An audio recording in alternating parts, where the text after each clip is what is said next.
Hey, what's up, friends? Mike Myers here with the Songwriting for Guitar podcast, episode number 17, Aubrey Hays. She's a fantastic songwriter. She has always been at the top of NPRs Tiny Desk Contest. She's a rad human being, and in this episode, we talk about her process, how she got started. So let's not wait. Let's just jump in. Episode number 17, Aubrey Hays.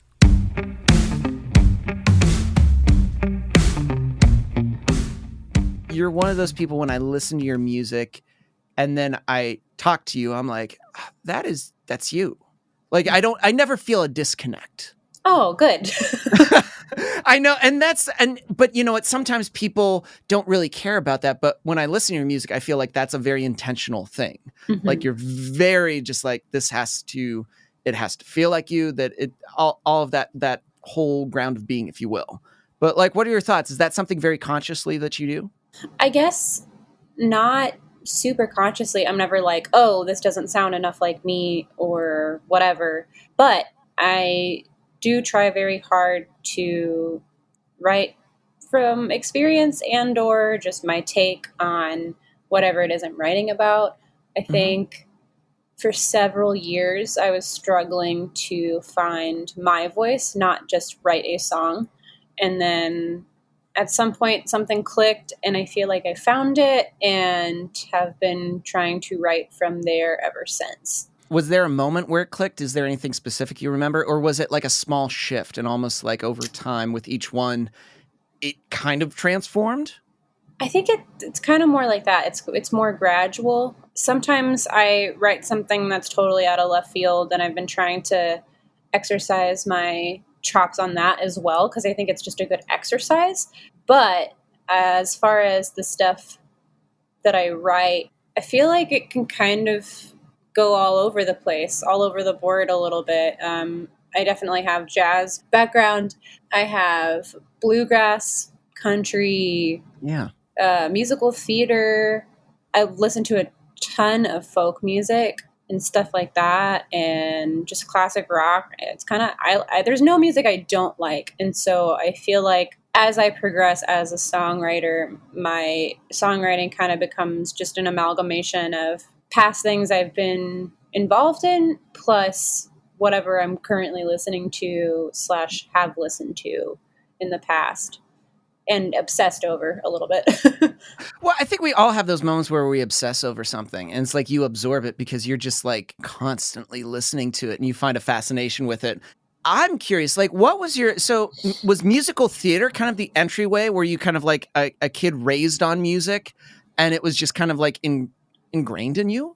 I was definitely involved in theater my whole life. My mom ran several theater programs, but I kind of started with more than just musical theater. I was doing a lot of I took piano from the age of 4. And so classical music was something I started with as well. I did a lot of musical theater. And I think for a while had the like musical theater voice, you know, the like kind of nasally, like, here I am to tell my tale.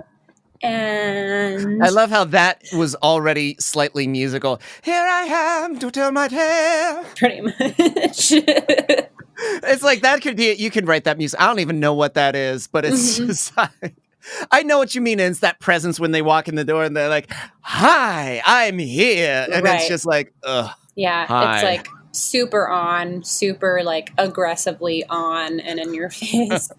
So yeah, I mean, I did that. I did some choir stuff. I was doing like opera and classical pieces, and then I kind of fell in love with jazz and singing jazz, and so done country like my whole life. I've sung a lot of Appalachian hymns earlier on in life because we would sing at church.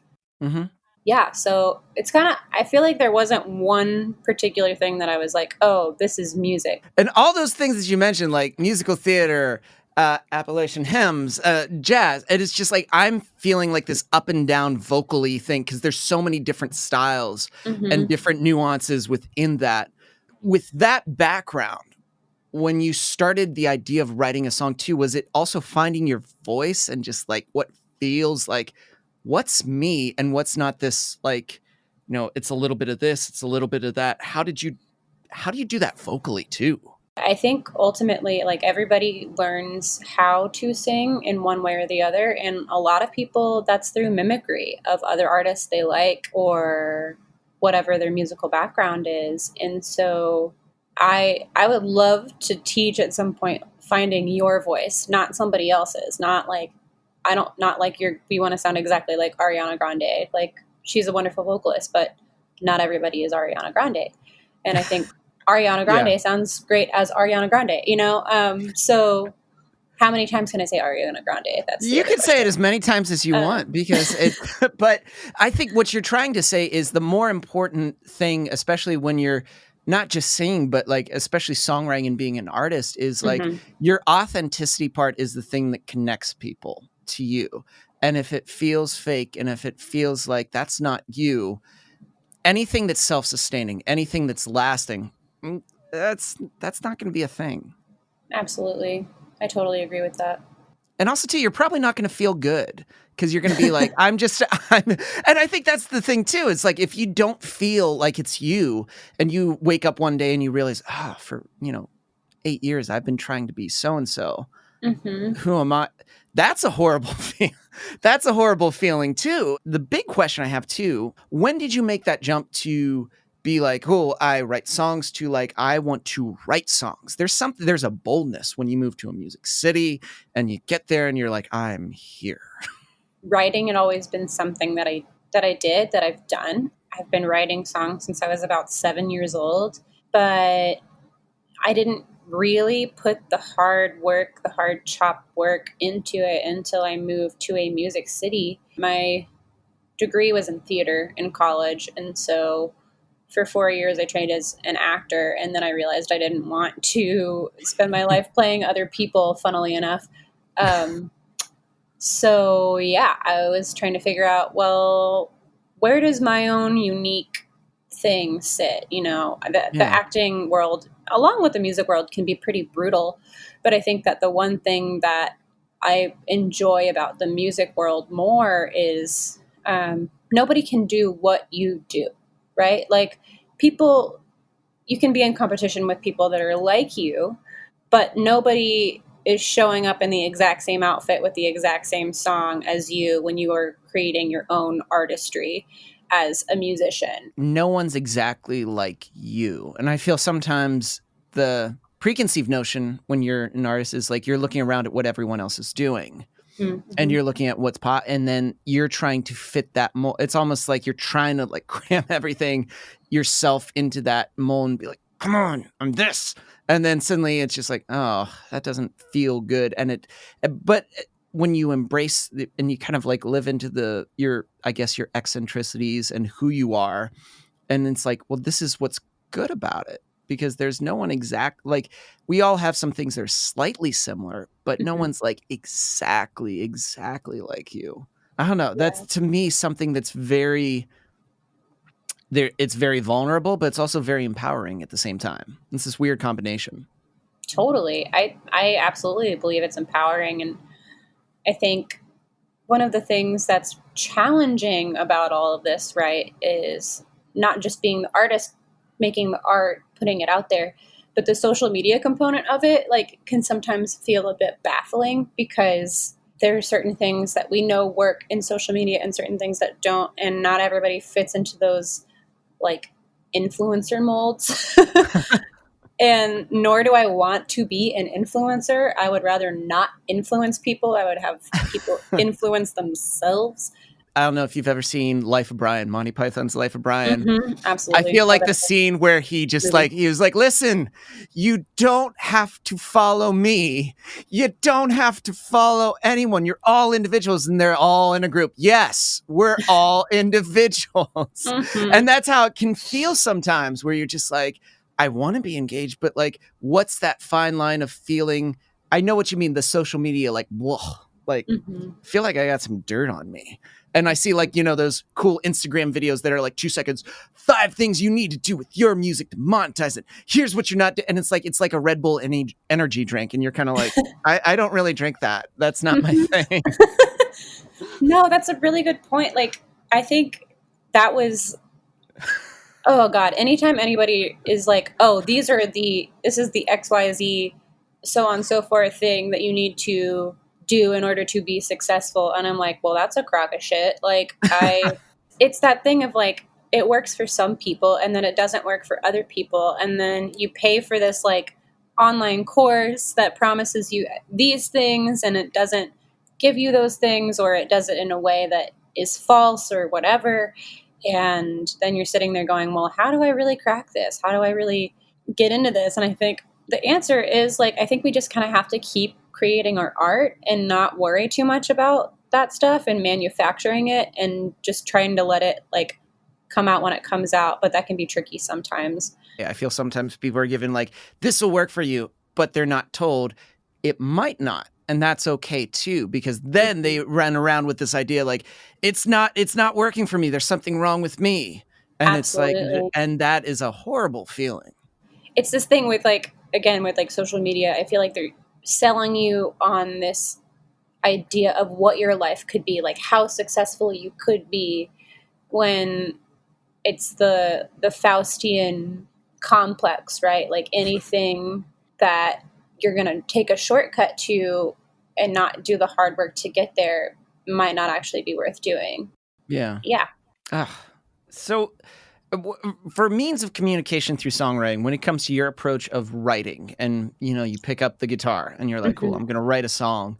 What is the process for you that seems to go hand in hand? Is it more melody based? Does it have to come through like something, a vibe and a feel that you're plucking through? Or does it all kind of like go hand in hand where it's like this idea that's in your head and then it's like trying to find out what that idea is? I feel like for me, there's no one process that works better than any of the others. One of the tunes that I recorded with Austin Music Foundation is called I Want to See This Through.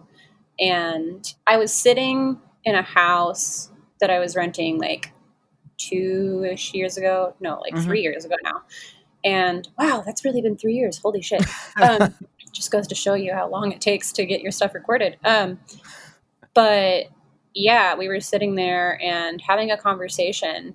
And sometimes I'll just hear a phrase somebody says, and I take that and I'm like, wow, something's up with this. And so I just kind of keep writing down like word ideas. And in that instance, I had a little baby like Casio kind of piano thing nearby, and I started plucking on that. And this whole little thing just kind of came to life in front of my eyes, and that was really cool. That's one way that it happens. Sometimes it's like a whole fully fledged idea just like loops into my brain. Like I remember I was sitting on the toilet like a few like months ago, and it felt like I saw like a marquee flash of words like flashing in my brain, and I was like, what the hell, like I gotta go write. And so I like got off the toilet and like ran past my boyfriend and he was like, what's up? And I'm like, I got a song. There's a song in my head. I thought of it on the toilet. And he's like, great. And so why can't I have productive moments on the toilet like that? I feel like that's never been something that I've had. It's been, no, that's cool because that's also, Elizabeth Gilbert talks about, I forget which poet she mentions, but she says that creativity is looking for like this body, whoever like is a host, available, yeah. a host and willing to do it. And like, she said that there was like this poet and she knew that she had, from the moment she thought like, this is the poem that's being birthed inside of me, she had a small window of time between hand and grabbing that pen and paper and writing it down. There have been times where she got there too slow and was like, it's gone. Oh, well, I'll wait for the next one. And I'm like, what you're describing that toilet moment is like, shit, I would be like, that sounds like a moment of like, okay, what? And then like, this needs to happen now. Like I have to stop what I'm doing and I will come back to this. And now I must finish this. It's such like and having the space to grab onto those moments. It's like, you never know when they're going to come knocking. They're like unsolicited, creative muses, like visitor kind of things. They knock on your door and they're like, yo, what up? Like, I'm here. but I can't be here like 20 minutes from now. You gotta let me in now. Like, I have expo markers in my bathroom too, where I'll sometimes like write lyrics on the mirror. A lot of the time it's in the shower too. I feel like my brain somehow comes up with these things a lot of the time when I'm doing an activity where like my body is being used for something else. So like running, driving a car, taking a shower, sitting on the toilet. So like kind of like passive brain things, so that my brain is like still thinking about other things, but my body is preoccupied with something. I mean, if you ever do become an influencer, you could do an Instagram video that's like 5 smart writing ways on the toilet. And it's just immediately brand that out. Yeah. No, that's true. Oh, okay. So here's something too that I feel like what you're describing and how you're describing your process, every year it seems to be like, everybody knows about Tiny Desk, NPR. It seems like you consistently every year get to the very top, like year after year after year. Why do you think that is? Well, this past year, it was for a song, Parachute. Interestingly enough, I'll talk about that for a minute. Yeah. That song was a poem before it was a song. Sometimes I write poetry with no intention of it ever becoming a melodic thing. And I was sometimes I'll leaf back through my poems that I've written and I'm like, wait, no, this deserves to be a song. At the time, I was really infatuated with this individual. And he was playing in my band. He's my boyfriend now, so it worked out. No, that's a nice story. That's a good story. That's an amazing story. I was like trying to be all cheeky about it, and I'm like, nah, it's fine. So I think I was playing some random guitar stuff like while we were warming up for rehearsal because he's in my band. He's my bassist, and he pointed out, he's like, "Oh, that's super cool. That's a cool riff." And I was like, "Oh, thanks." And like, I was like, "Wow, he thinks it's cool. Like, I should remember this." And then like literally after rehearsal, sat down and started playing around with it, and then was like, oh wait, this poem, oh wait, this, like, because it was a poem for him, because I was trying to figure out if I liked him or not, and we were both in places where we like probably should not have been getting into relationships according to like all the like rules you read online or whatever the hell. But sometimes timing isn't gonna let you, like, again, like it's like, it's like knocking on your door like, hey, I'm here now, so let me in. But kind of did that, and it just came together pretty naturally. And I think in that particular song, they were just like, it just worked. I don't know. There's something like, sometimes you write a song and you're like, okay, that's a song, cool. And then sometimes you write a song and you're like, wait, this is a song. Like, like you get that feeling and you're like, this one's good. Like, yeah. And you know it, and you're like ready to like develop it. And it's the first time with Tiny Desk where I submitted something that I wrote fairly recent to the recording process, at least. So it was pretty raw. It was pretty emotional. And I think they respond to that. I think they respond, NPR, I mean, I think they respond most to authenticity and this like vibe. Like if you watch any of the like ones that win, they're just like oozing with a vibe, but it's not like the same vibe. It's just like that person's essence on camera, on screen, in a song. And if I'm looking kind of at myself with a fine-tooth comb, like I'm pretty hopelessly romantic. I have a lot of ideations about romance and all of that, and I'm very emotional. I cry like most days about something or another. Yeah. Not in like a weird way. I guess it's kind of weird. No, honestly, let's normalize crying like every day. Let's be real. Like it's been a weird year. It's okay. I think we've all cried multiple times. And I think what you're saying, normalize it too, because it's like, it's not a bad emotion. You can feel that emotion. It's not bad.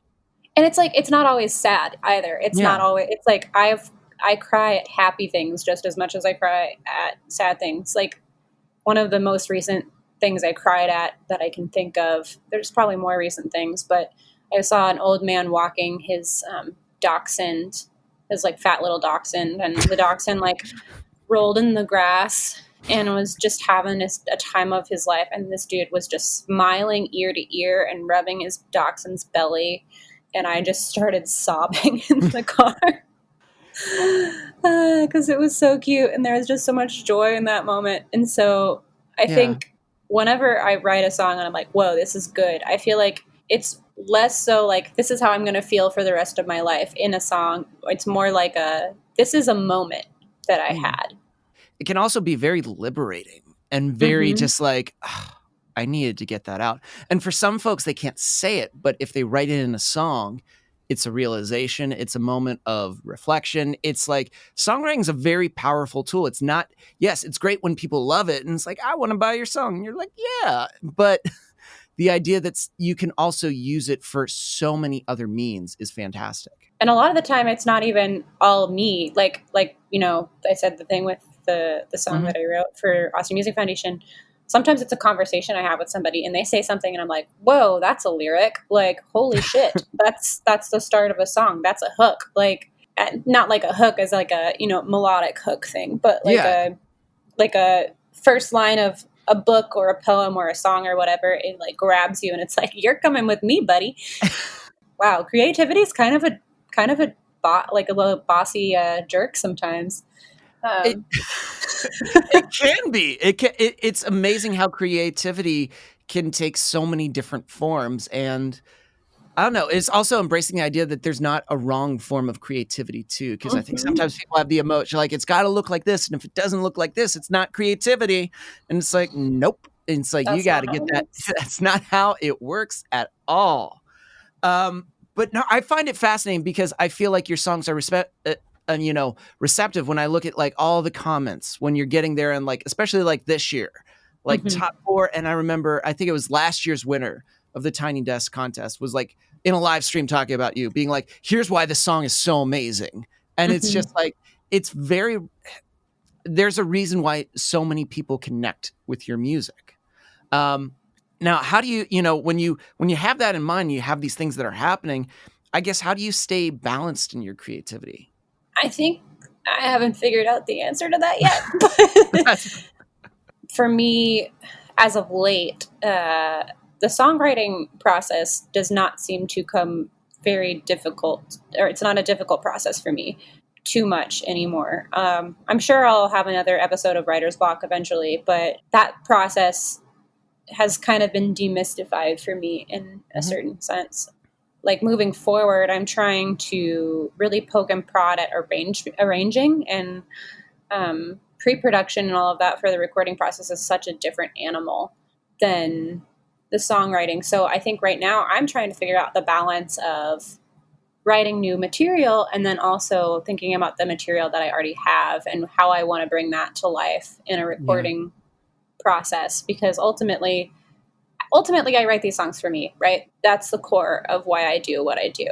I want to share them with more people, so I have to record them. And in order to record them, I need to be thinking about the instrumentation and things like that. And so I'm still figuring out that balance. I think other ways that I can think of, because it's kind of like an open-ended question, I feel like, in some ways. So I'm trying now, I was doing catering work and stuff like that, and all of that's disappeared for the time being. So with unemployment ending and all that, I'm trying to figure out a job that I can do and that I can leave and not think about after I've, done that job. Because I think that's also really important to creativity, is having the bandwidth to be able to still create. Because if you're overworking yourself, and I think it's Bjork.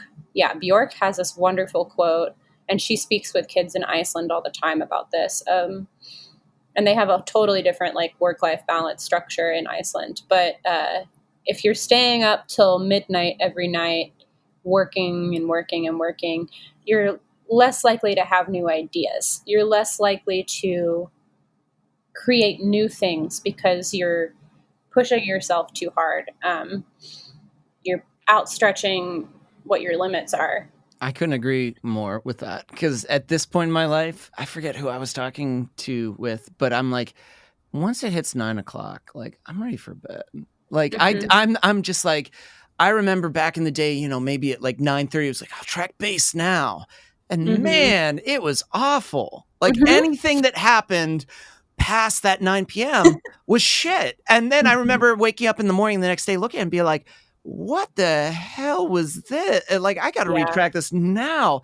And then suddenly I embraced the idea of like early morning is phenomenal. Like the best stuff is going to be in that, like 7 to 10 o'clock. Like 7 Right. a.m. to 10 is going to be like prime, and everything after that, it won't be bad. But if it's after 6 p.m., nope. That's fair. I feel like everybody has their window, right? I think Yeah. everybody's brain works in a different way, and like I think my brain sometimes works better creatively with the exception of vocals. Mm-hmm. Vocals are a whole other thing as far as recording them. But yeah, I think for some reason those early hours in the early morning or like late hours, like late at night, I feel like my brain is just more active and more susceptible to creativity and creative ideas. And so that can be a very challenging schedule to work with, especially if you're trying to like live and make money in other ways when you're not making a ton of money from your music. And I think that kind of touches on another thing of like staying balanced with your creativity is something totally different than being an entrepreneur and fielding all these different opportunities that come up when you are self-managed and or like partially managed musician.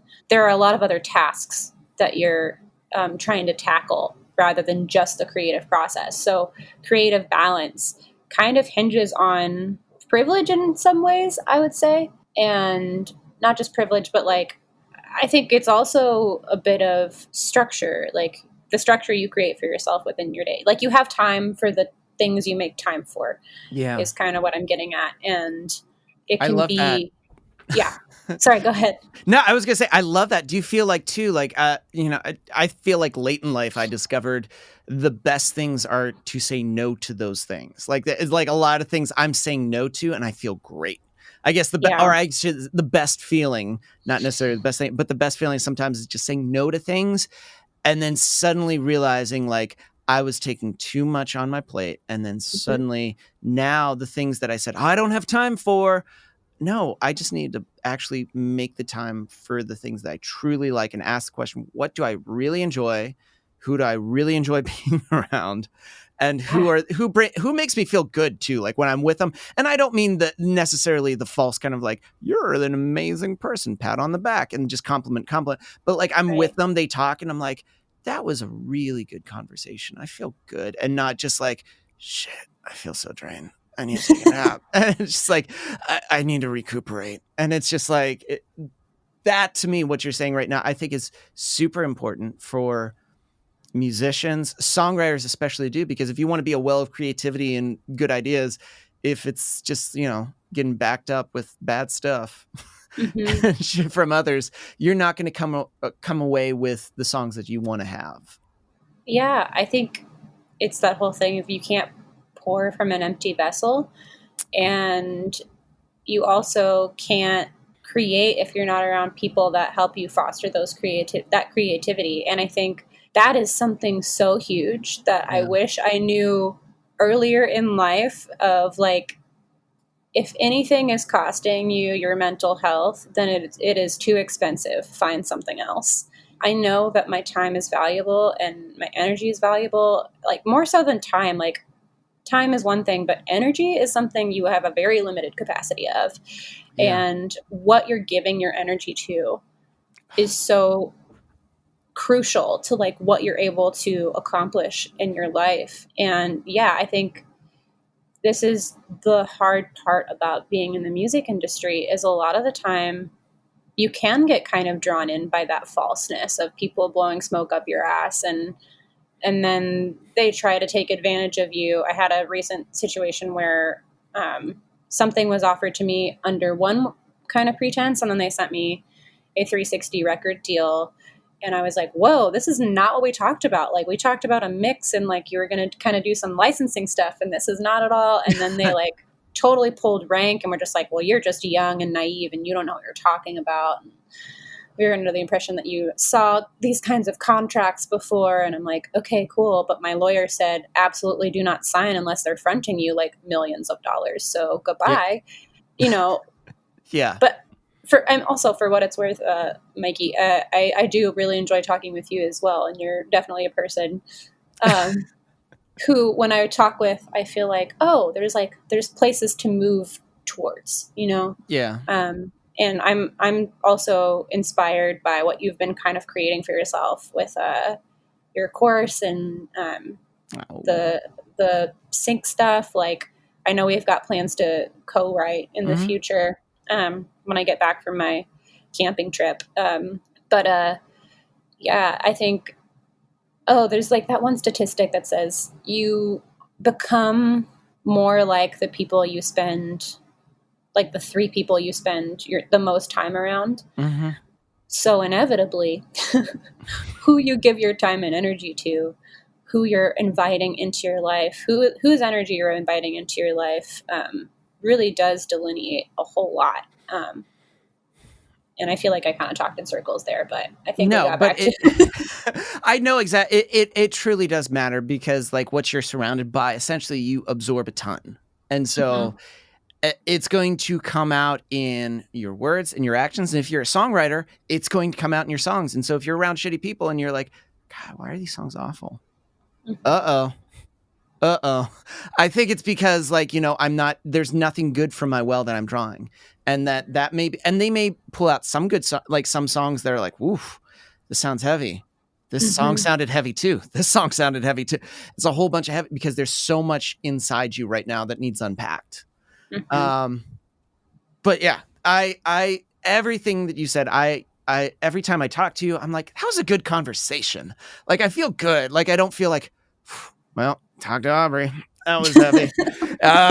I'm just going to go lie down for a little bit, because we all have those moments, but you feel like it's cool to hear someone just totally vibing out and totally excited about the things that they create and the purpose and the reason. And you're like, wow, there are people like that in the world, and gets you excited, and also gives you hope that there are other ones out in the world that are doing the same thing, that creativity is alive and well and vital and energized, and people are looking for those good outlets to release that music. And it's always exciting to find that.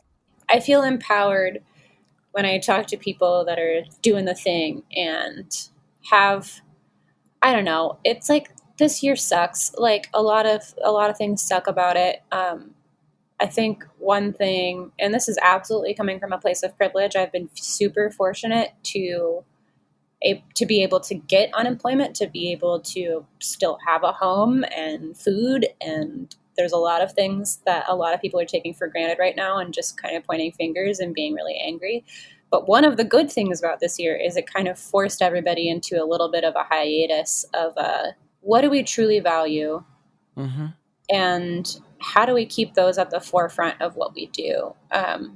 Those things, like, I think for a lot of people, it's been spending time with loved ones that they didn't always have, because they were too busy running around doing whatever. And I was talking to my boyfriend the other day, and he was in like 7 bands regularly, and I don't even know how many pickup gigs like he was doing, but he was doing at least like 20, 25 gigs a month. And in addition to working at a violin shop and whatever else was going on. And he was saying the other day, he's like, I don't know if I can do that again. I don't know if I can like God, go back to that. I could hardly be in one band, let alone 7. Whew, that's heavy. Yeah. But I don't think we're going to go back to how it was. And I think creativity is going to transform again. And I think it has been transforming.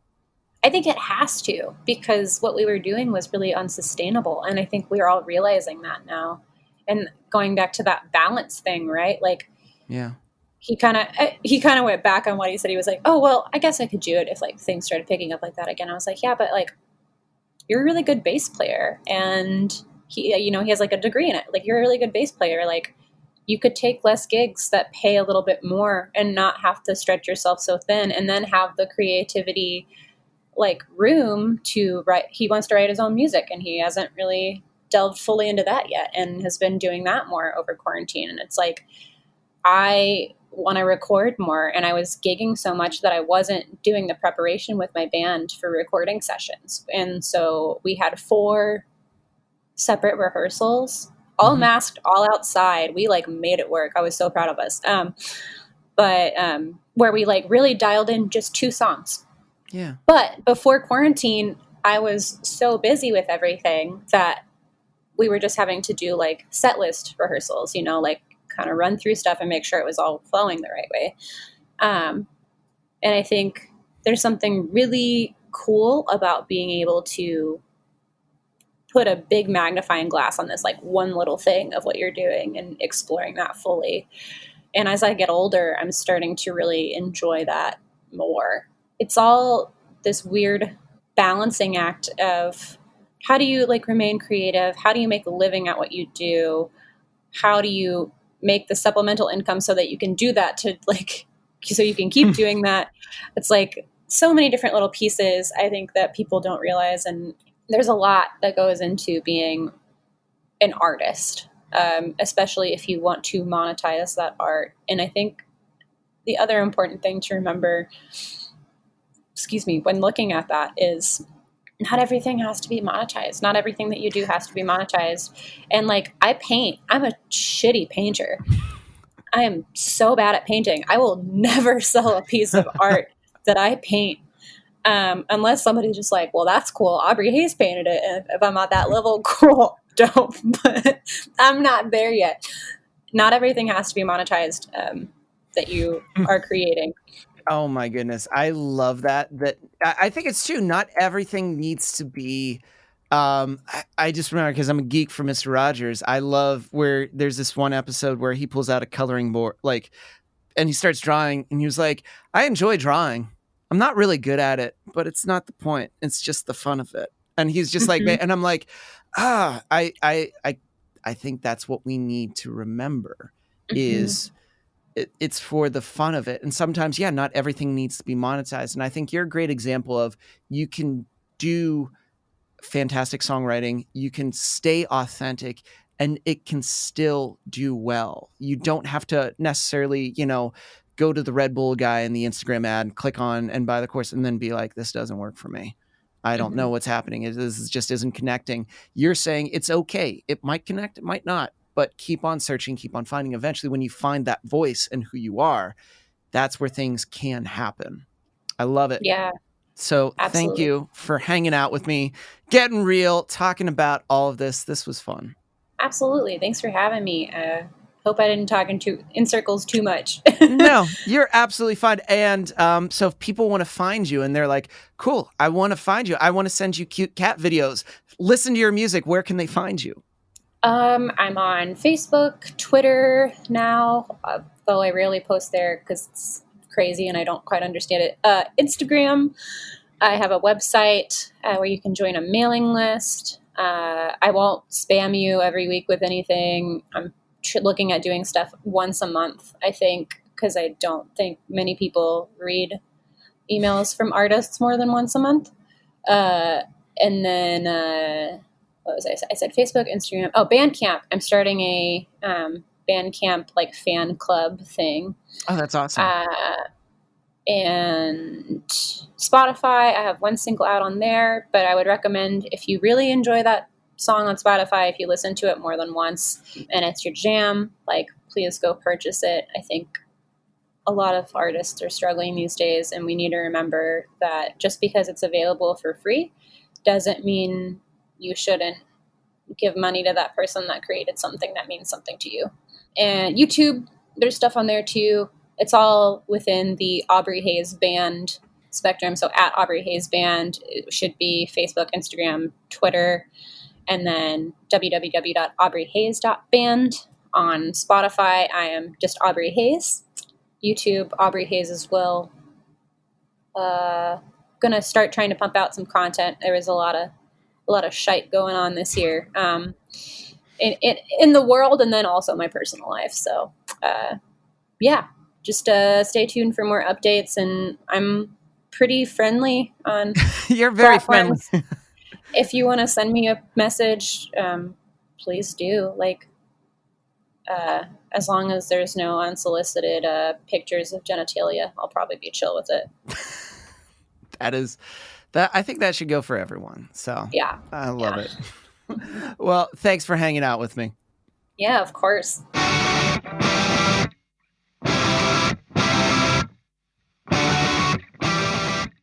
You know, we're coming to the end of the year. It's hard to believe because 2020 has felt like one really long March. And if you spent this time and you've been waiting for the world to open up again and you're thinking, oh, when that happens, that's when I'll get down to my songwriting. That's when I'll get to improving some of my guitar skills. Let me tell you, there's no need to wait. Now is the time to jump in. So if you've been trying to figure out, how do I find the perfect chords to fit my melody? How do I write a hook with just a few notes? How do I navigate in Logic Pro and arrange guitars? Well, that's why I created the Songwriting for Guitar Insiders group. Your first month, you're just going to pay $1. You're going to get all these skill building modules, a community of like-minded songwriters that you can connect with, share songs with, start collaborating with. And we meet once a month for a live coaching call where you can get feedback on songs and I can answer your questions. So remember, your first month is just $1. Just go to songwritingforguitar.com, click on the Insiders button, and when you're at checkout, just enter the promo code YourYear2021 and get your first month for $1. And that does it for this week's episode. It was edited and produced by Chris Fafalius. I'm Mike Myers. Until next time.